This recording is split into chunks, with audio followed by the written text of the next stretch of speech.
এখানে বড় টালি লাগানো আছে 32 টালি। আসলে বড় টালি মানই অন্যরকম, যা আসলে বলে বোঝানো যাবে না। টাকাও যদি বেশি হয় তাহলে মনে করেন যে বড় টাইসে মানও সেরকমের হয়। তা বিষয় আছে যে মানুষ জিজ্ঞেস করে যে ছোট টাইস আপনার লাগালে কি হয়, বড় টাইস লাগালে কি হয়। আসলে ছোট টাইসের দাম একটু কম হয়, যত ছোট হয় তত টাইসের দাম কম হয়, আর যত বড় হয় টাইসের দাম তত বেশি হয়। কেননা টাইস বড় টাইসে মান থাকে ভালো, এই কারণে বেশি হয় টাইসের দাম। ভাই মুখ দিয়ে বলা আর কাজে করা এটা হচ্ছে যে মাঠে গিয়ে দেখা হয়, বোঝেন না? বলে কি যে এই টালি কি লাগানো যায়, এই টালি কিভাবে লাগাবে, আর কিভাবে লাগাবে এই দেখো উস্তাদ লাগাচ্ছে আমাকে।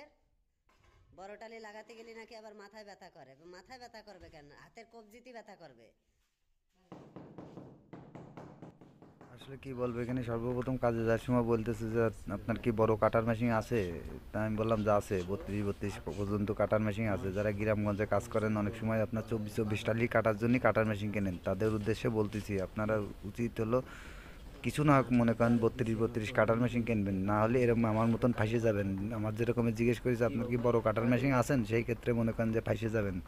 এই জন্যই বলি যে 32 মিনিমাম কাটার মেশিন কিনবেন, তাহলেই আপনার এইসব কাজ যদি পান সেই ক্ষেত্রে সমস্যা হবে না।